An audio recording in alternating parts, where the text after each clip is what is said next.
Hello, peacewalker.net, Craig Gray, Rob Barrett, and you've seen Rob's mug on a number of different master classes, and heck, in the early days of Peace Walker,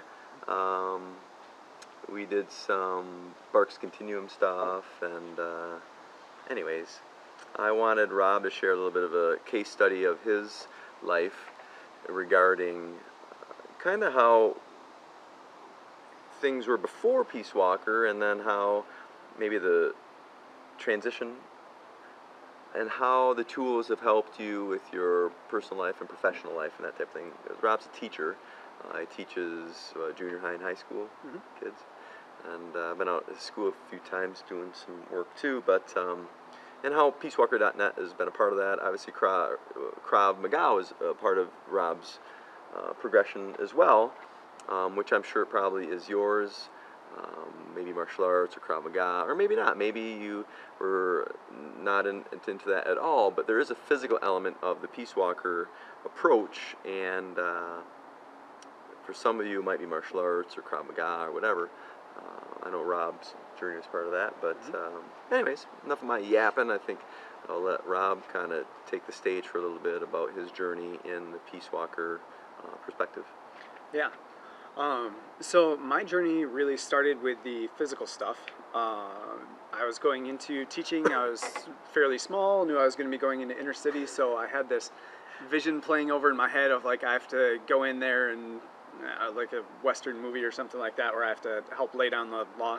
It was not that case, but that's the that's right where it started. And then, I think some of those movies, like back in the 80s, A Substitute or whatever.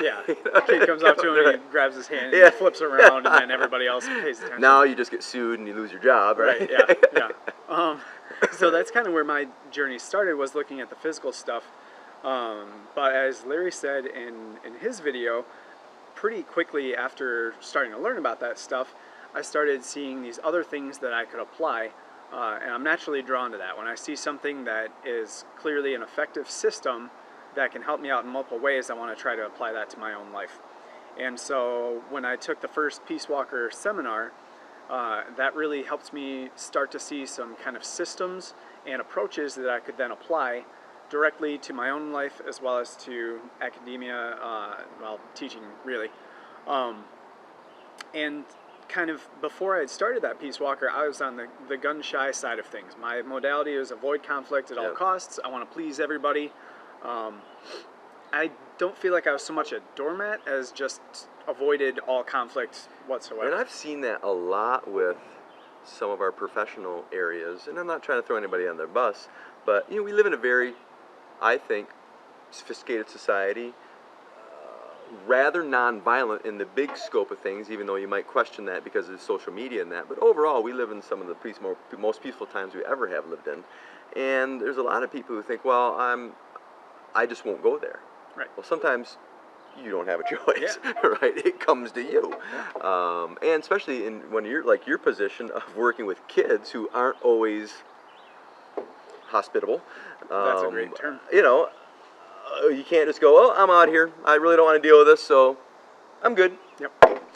See ya. And that's kind of the crossroads that I found myself at. I said, I know that my kind of habit here is to avoid conflict, but I'm going to be in a position of authority. I'm going to have to, protect and look after these kids. I need a better tool set that will actually help me out, because I'm not going to just leave them hanging.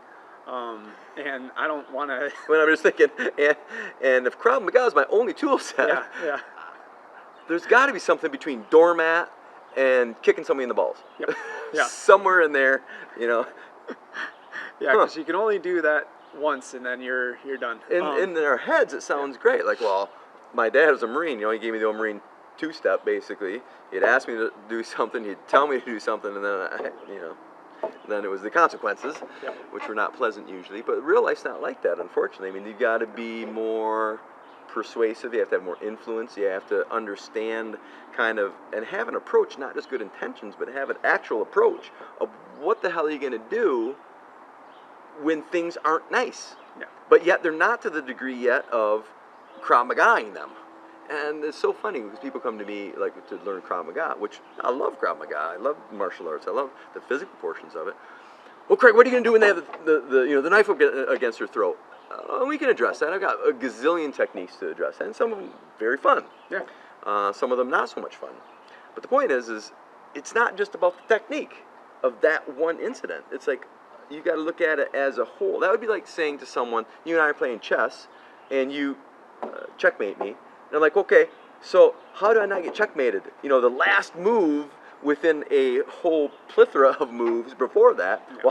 Well, you just don't do that. But there's, I don't know, 5, 10, 15 moves and strategies and tactics that made up that one moment in time, whether it was a personal engagement or a knife to your throat. Yeah. Well, I see that a lot with kids. I mean, when they come into the classroom, you don't know what they're dealing with. You don't know where they were before. You have to some degree, sell to them to get them to buy into what you are doing. Yeah. If you want them to be truly engaged and actually get something out of the class, because you can just ignore them and let them, but that's not your job as You're like, a you got to as a be here, teacher. dude. Sorry. Yeah, you could, but that's not an effective approach. No. So you've got to figure out. It helps so much to have systems in place where you have steps in mind. You've got a plan. You have a backup plan. You have already practiced it. You're keeping your own baseline. It just gives you so many more options. So now you're catching 99% of the problems instead of maybe 80. Well, I'm going to play on that a little bit too. So, how do you feel, for instance, before you had a plan? Because you said you were kind of gun shy previous. So, did you have more anxiety and stress before having a plan, thinking, well, I just don't want to address it, versus how did you feel after there was a structure, even though you had to kind of address some things yourself, but also uncover the idea of like, well, we could go here as far as having to address the conflict, so how are we going to do it? Rather than just, I get so much people who are on the gun shy side who are like, I wouldn't do that. I wouldn't address that. Right. I'll just call the principal, or Right. I'll just call the authority and let them Yeah. sort it out. That's not my job. I'm just here to. Yeah. It's like a union job, right? Sorry, not my job description. Yeah. But how does that make you feel having an actual approach to some of those circumstances? That makes a huge difference. I mean, I would come into those situations. I remember specifically when I was in my student teaching, which is already a pretty anxious time. You're Right. reminded constantly that you're not the real teacher, that your name's not on the report card and stuff like that. So it's a Substitute. good, yeah, it's like that. That's a tough job. So I might have gone into those situations feeling more anxious, just feeling my plan was hope that they don't question my authority, Right. hope that they do what they're Feel like supposed a to do. fraud. Yeah. I hope they don't call me out on this or try to test my boundaries. And that's a very anxious time because you don't know how you're going to respond, and you get stunned immediately when something doesn't go perfectly smooth. Whereas now that I've been kind of honing that Peace Walker mentality more and more, it's not that I have like flawless performance and there's zero conflicts in my classroom. It's that when they crop up, hopefully I've already seen them coming ahead of time, and I've nipped them in the bud. But I also feel less anxious because I know I have options. I have a better idea of where I'm at in the spectrum. I also know where I might need to go and what I might need to do next and why I'm doing those things. And then I can articulate that more clearly to the people who I'm helping train. You know, as I have my student teachers in there, I can point that out and pass that on to them. Yep. Colleagues, kids, I can get them to cooperate instead of just comply. That's another thing that we talk about. You know, in these long-term relationships like you have with your kids in the classroom, you can generate compliance pretty quickly because you have all the power. However, that it sounds good at first, right? Right. You may be thinking out there, well, compliance, absolutely, I want compliance, especially cops out there, right? Yeah, compliance. Yeah. Well, compliance is thin. Yep. Because once you take off, the attention of that person or situation, what happens? Yeah. It's Chaos again, or they stab you in the back, or if it's a more serious situation, you might literally get stabbed in the back. Mm-hmm. I know plenty of officers who use compliance and command presence, but yet they've been hurt because the person became their enemy.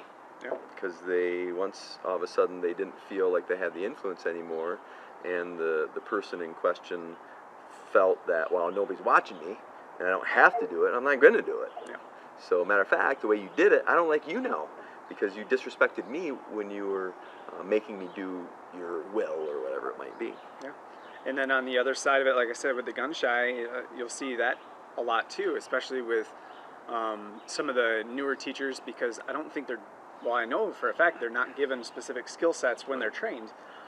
They're trained what to do at the moment that you have a kid who is engaged, who wants to learn and wants to do well. For some of these kids, that is not the starting point. Right. Like, you got to back up way farther than that and get to just general behavior management and meeting their basic needs. If you that's don't have not a system, done, then what the hell do they care about biology if they're not? right? And I get it.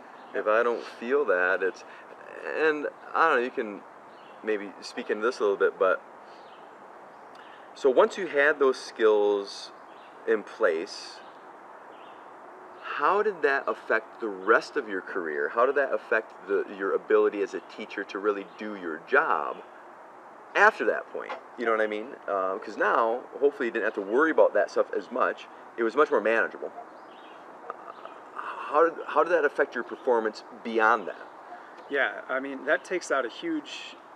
So after you have more of a Peace Walker mentality and approach kind of habituated into you, that frees up your time, your energy to focus on other things. So now you can actually look at getting the lessons done. Not to mention, it frees up the number of kids that you're actually able to take care of. Because, right now, if I've got Craig and he's a huge problem, and I don't have a method for handling him, then that's where all of my energy and focus is going, and I have no idea what's happening with the rest of my classroom. If you take a more systematic approach with a Peace Walker, I might have a tool that I can readily employ that can help him out and help me out, generate not just him complying with me, but bring in me. I could now get him on my side and help rope in a whole bunch more of the class. Yeah, absolutely. Yeah. Here's a big question. How has it changed your perspective and your performance in Krav Maga? I think one big shift as far as the perspective in Krav goes is focusing on, at first when I started training, I was focused on how do I defend myself. Right. And I had in the back of my mind, my ultimate plan was to be able to just walk around and then I've got a magic bubble that I can just make people do things at their own will and I don't have to hurt them. Like that moth. Like this moth right here. Just control the space around the moth. There we go. Great for outdoor sets, right? Yeah. But now my focus is, it's still on protecting myself, but it's also on protecting the other person. Right. And through the constant training and repolishing of that, it's become more clear and I've become more confident in how to do that in different circumstances. And I mean, for me, I don't know about for you, but for me, it has also allowed me to be more empathetic towards other human beings. Yep. Because I feel confident, and that's where it started for me. And many of you have read. If you don't, go back in my blogs and that, and it's in the Peace Walker Conflict Communications course on peacewalker.net. I tell the story of my brother, because that's where it started for me. Was as a kid, my brother was very abusive, and I loved him, but I didn't want to be more than a doormat. I didn't want to be a victim. So it was also, the entry point was physical, because he didn't listen to words, and but inside of myself I knew that I still loved my brother and I respected him as a human being, but I just didn't want to be not just taken advantage of, but I didn't want to be hurt anymore. And I knew that intuitively, my younger self couldn't articulate it that way. It took me a lifetime to articulate, but that's really what for me, what Peace Walker was built upon, was my relationship with my brother, how it was unhealthy and, quite frankly, violent and dangerous, but I didn't not love him. Yeah. And once I established, my boundary at that point in time was beating his ass, right? And he never touched me again, but I was able then, believe it or not, and it sounds a little granola country, but to love him more after I could defend myself. And that's where Krav was, this is pre-Krav. I did martial arts before Krav, but maybe Krav for you. I don't know. It's at the beginning of developing that confidence. And then, when my skill level went up, my confidence level went up, I could afford to be kinder because I wasn't so reactionary of threats that might not really be threats. It might not really be a threat. I don't know. Now I know. And I have ways of very systematically dealing with all the different levels of conflict and violence, Yeah. rather than just nothing, everything, right? Nothing, everything. So everything becomes, the whole cliche of, if the only tool you have is a hammer, everything looks like a nail. I'll take that further. You start creating nails. You start creating things to hammer, right? And I see this all the time with people in Krav Maga, unfortunately, that who have the wrong perspective. And some of them don't start off that way, but you got to be careful not to start, you've heard it before, out thugging the thug. I need to be tougher, more of a thug in order to protect myself.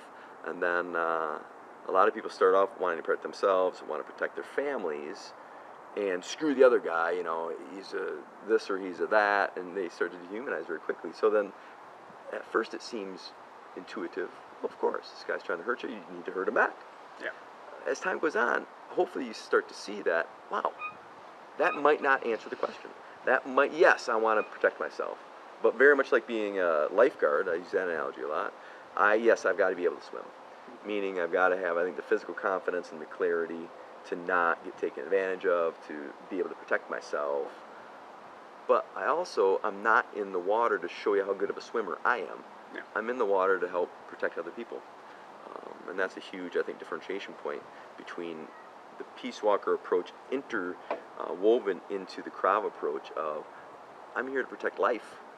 Obviously, I need to protect my life, but I also need to have the skills so I can be more ethical, so I can have more empathy. Yeah. So that's my thought, anyways. Well, and it's a big deal too, looking at it from the side of folks who maybe don't want to intervene in conflict, but it's their job. So kind of coming back to that gun shy perspective, I know a number of people who, especially when they start out in teaching, they think that in order to build relationships, you need to do stuff that the kids want you to do. Right, or too much your friend. Too much of a friend, too nice, at the wrong time, and there's got to be boundaries there. We talk about it in terms of discipline, Yep. but even beyond just traditional discipline, you have to have the boundaries with the students. They want to see where those are. That's human nature. And they're going to test you. Yeah, they're going to test them constantly. That's their job, Yeah, right, is to test you. Right. So expect it, and then if you have a system that you can approach it with, it takes you out of the equation. It's no longer personal. Right. It's, here's a problem, here are the steps that I need to do to solve it.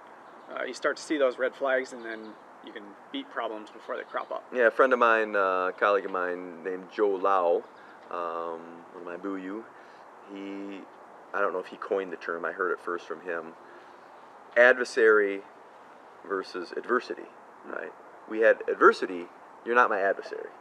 The idea of not personalizing it to, it's you versus me. Yeah.